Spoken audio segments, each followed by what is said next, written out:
Hello दोस्तों, आज हम आपको सुनाने जा रहे हैं शैतान के 3 सोने के बाल। बहुत पुराने समय की बात है। एक बहुत गरीब औरत ने एक सुंदर बेटे को जन्म दिया। उस बच्चे के हाथ पर नीले रंग का एक बड़ा सा दाग था, जो पंडितों के अनुसार उसे भाग्यवान बना रहा था। उसके जन्म के साथ ही उस गांव के ज्ञानी ध्यानी पंडित ने भविष्यवाणी की कि यह बच्चा 14 साल की उम्र में एक राजकुमारी से विवाह करेगा और खुद राज करेगा। एक दिन ऐसा हुआ कि एक राजा शिकार खेलते हुए रास्ता भूलकर उसी गांव में आया जहां उस बालक का जन्म हुआ था। गांव वालों ने उस राजा को जाना नहीं, क्योंकि उन लोगों ने कभी उसे देखा नहीं था। गांव के एक बूढ़े ने बातों में राजा को बताया कि कुछ दिनों पहले उनके गांव में एक ऐसा बच्चा पैदा हुआ है जो 14 साल की अवस्था में इस राज्य के राजा की लड़की से विवाह करेगा। राजा को यह बात सुनकर बहुत गुस्सा आया, क्योंकि कुछ दिन पहले उसके घर में एक बेटी का जन्म हुआ था। राजा वैसे भी बहुत ही घमंडी और कठोर हृदय व्यक्ति था। राजा ने सोचा कि क्यों न मैं इस गरीब औरत को कुछ धन देकर इसका बच्चा इससे ले लूं और इसका काम तमाम कर दे, तो न ही यह भाग्यवान बच्चा रहेगा और न ही मेरी राजकुमारी से विवाह कर पाएगा। वह गांव के उस बूढ़े से बोला, बाबा तुम मुझे उस औरत के पास ले चलो। वह उस बच्चे को ठीक ढंग से नहीं पाल पाएगी। मैं उस बच्चे को अच्छे ढंग से पाल कर बड़ा करूँगा। बूढ़ा उस राजा को उस भाग्यवान बच्चे की माँ के पास ले गया। राजा ने उससे अपना बच्चा देने की विनती की और बोला, तुम बहुत गरीब हो, इस बच्चे को कैसे पाल सकोगी? यह बच्चा मुझे दे दो, मैं इसे बहुत अच्छी तरह पालूँगा।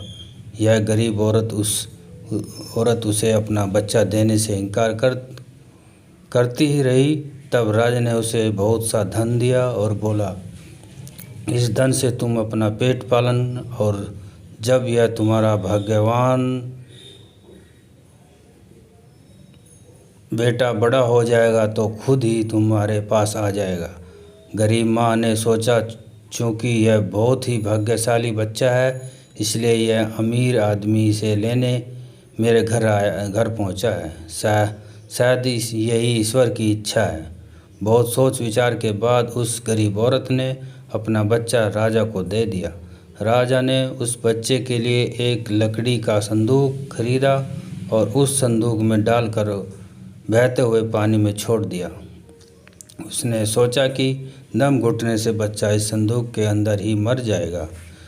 वह यह सोचकर मन ही मन खुश हो रहा था कि उसने अपनी प्यारी सी बेटी को उस अनचाहे पति से बचा लिया। मारने वाले से बचाने वाला बड़ा होता है। यही उस बच्चे के साथ भी हुआ। वह लकड़ी का संदूक बहते बहते एक पनचक्की में जाकर अटक गया। उस पनचक्की पर काम करने वाले नौकर ने जब वह लकड़ी का बक्सा देखा तो बहुत खुश हुआ। उसने सोचा कि उस बक्से में ज़रूर ढेर सारा धन होगा। उसने पानी में घुसकर इस संदूक को बाहर निकाल लिया। जब उसने संदूक को खोला तो देखा कि गद्दे से कपड़े पहने एक बच्चा उसमें सो रहा था। नौकर ने सोचा कि यह बच्चा मेरे किस काम का, क्यों न इसे बच्चे को पनचक्की के मालिक के पास ले जाऊं। वह ज़रूर इसे अपने पास रख लेगा, क्योंकि उसका अपना कोई बच्चा नहीं है।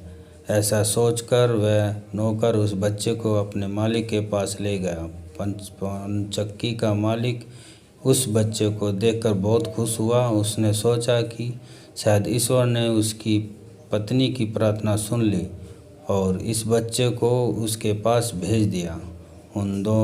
उन दोनों पति पत्नी ने बड़े प्यार और लगन से उस बच्चे को पालना शुरू किया। जैसे जैसे वह बच्चा बड़ा होता गया, उसके चेहरे पर तेज आता गया। उसे कोई भी देखता ही रह जाता। एक दिन एक घटना ऐसी घटी जिसने उस बच्चे के जन्म के समय की भविष्यवाणी को सच सिद्ध कर दिया। राजा किसी काम से उसी रास्ते से बाहर जा रहा था जिस रास्ते पर वह पवन चक्की थी। रास्ते में अचानक बहुत बड़ा तूफान आ गया तो राजा को उसी पवन चक्की के पास रुकना पड़ा। राजा ने उस सुंदर से युवक को दुकान पर बैठा देखा तो वह उस पवन चक्की के मालिक से पूछा, क्या यह तुम्हारा बेटा है? यह तो बहुत ही सुंदर है। चक्की का मालिक बोला, यह मेरा बेटा है क्योंकि हमने इसे ही पाल पोस कर बड़ा किया है। आज से करीब 14 साल पहले यह बच्चा हमें एक लकड़ी के संदूक में मिला था। राजा को पुरानी बातें एकदम ताज़ा हो गई। उसे चक्की के मालिक की बात सुनकर बहुत आश्चर्य हुआ कि यह बच्चा जिसे वह अब तक मारा हुआ समझ रहा था अभी तक जिंदा है। उसने उस लड़के को ख़त्म करने की तरकीब फिर सोची। वह पवन चक्की के मालिक से बोला, क्या आप इस लड़के को मेरा एक काम करने की आज्ञा दे सकते हो? मैं रानी के पास एक पत्र भिजवाना चाहता हूँ, बहुत ही ज़रूरी है। मैं इस काम के लिए इसे सोने के 2 सिक्के दूंगा। लड़के ने फ़ौरन हाँ कर दी और चक्की का मालिक भी उसे भेजने के लिए तैयार हो गया। राजा ने झट से अपनी रानी को एक पत्र लिखा।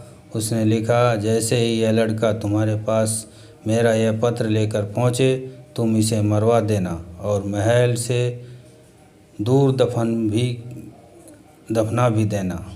यह सब कुछ मेरे वापस आने से पहले हो जाना चाहिए। इतना लिखने के बाद उसने मोहर बंद वह पत्र उस लड़के को दे दिया। दोस्तों, आगे की कहानी भाग 2 में देखिए। लाइक और सब्सक्राइब करना न भूलें। धन्यवाद।